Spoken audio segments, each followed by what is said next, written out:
नमस्कार, आप देख रहे हैं खबर उत्तराखंड और आपके साथ मैं हूं प्रदीप तरमोला।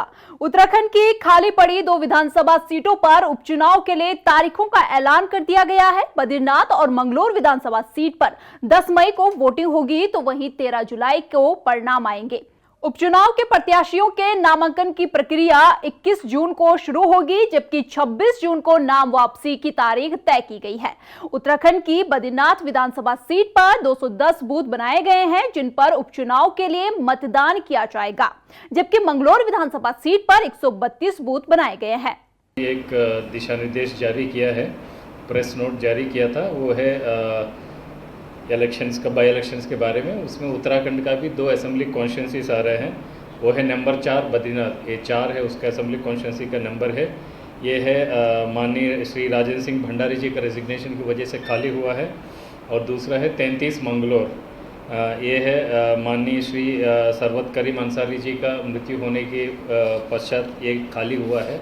इन दोनों के लिए बाई इलेक्शन माननीय निर्वाचन आयोग ने आज कैलेंडर जारी किया है।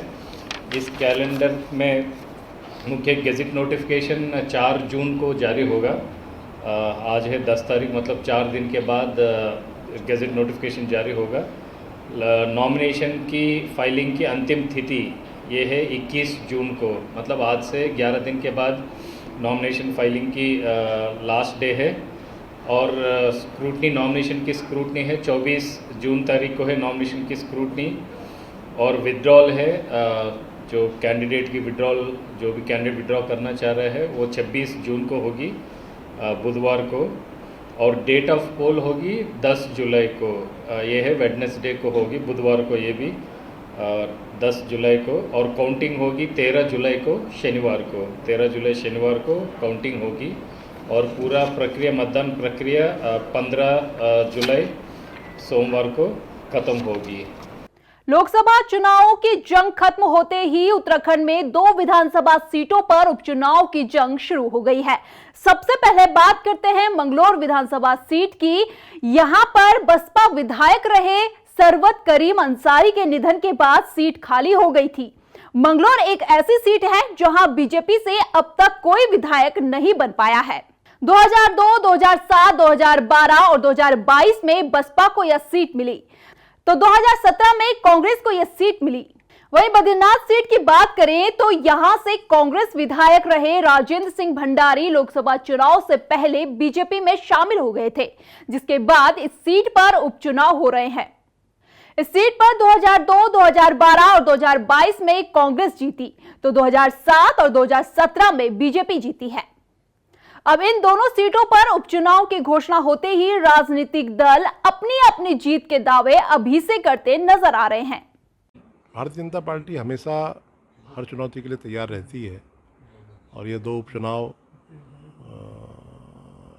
उपचुनाव में भी बहुत अच्छे रिजल्ट आने वाले हैं। भारतीय जनता पार्टी का ये सक्षम नेतृत्व है, भारतीय जनता पार्टी के यशस्वी मुख्यमंत्री पुष्कर सिंह धामी जी के नेतृत्व में और प्रदेश अध्यक्ष महेंद्र भट्ट जी के नेतृत्व में हम दोनों चुनौतियों को बहुत आसानी से पार करेंगे और बहुत अच्छे परिणाम भारतीय जनता पार्टी के पक्ष में आएंगे। मुझे पूर्ण विश्वास है कि मंगलौर से भी और बद्रीनाथ विधानसभा से भी हम कम मार्जिन से नहीं बल्कि एक मजबूत मार्जिन से हम चुनाव जीतेंगे, क्योंकि बद्रीनाथ के जो चुने हुए विधायक थे उन्होंने पीठ में छुरा भोंकने का काम किया है बद्रीनाथ की देवतुल्य जनता का, और किस तरह से वहाँ जो पूर्व विधायक थे वो समाज में नफरत फैलाने का काम करते हैं, और किस तरह से देखा जा रहा है कि बद्रीनाथ विधानसभा सीट पर खास करके कोई समन्वय भारतीय जनता पार्टी का नहीं है। जिस वक्त राजेंद्र भंडारी को ज्वाइनिंग भी कराई जा रही थी भारतीय जनता पार्टी में, महेंद्र भट्ट वहाँ नदारद थे, तो ऐसे में आप कह सकते हैं कि सिर्फ टॉवल की स्थिति बद्रीनाथ विधानसभा में तो कम से कम भाजपा के अंदर खाने है, और उसका सीधे सीधे फ़ायदा कांग्रेस को मिलेगा। वहीं दूसरी ओर मंगलौर में हमने जो 2022 के विधानसभा चुनाव थे वो बहुत ही कम मार्जिन से भाई काजी निज़ामुद्दीन को वहाँ से हार मिली थी, हार्डली 500-600 वोटों की हार थी। और इस बीच जो उनकी लोकप्रियता है वो बड़े स्तर पर बढ़ी है, और बड़े मार्जिन से मंगलौर की जनता भी आशीर्वाद काजी भाई को ही देगी, ऐसा मुझे पूर्ण विश्वास है। मुख्यमंत्री पुष्कर सिंह धामी के नेतृत्व में बीजेपी ने उत्तराखंड में विधानसभा और लोकसभा चुनाव में जीत हासिल की और अब इन 2 सीटों पर उपचुनाव मुख्यमंत्री के लिए किसी परीक्षा से कम नहीं। वहीं देखा जाए तो निकाय और पंचायत चुनावों से पहले विपक्षी पार्टियों को दमखम दिखाने का एक और मौका मिल गया है। फिलहाल इस खास रिपोर्ट में इतना ही। इस रिपोर्ट को लेकर आपकी क्या राय है, कमेंट करके जरूर बताएं। साथ ही चैनल को यूट्यूब पर सब्सक्राइब और फेसबुक पर फॉलो करें। नमस्कार।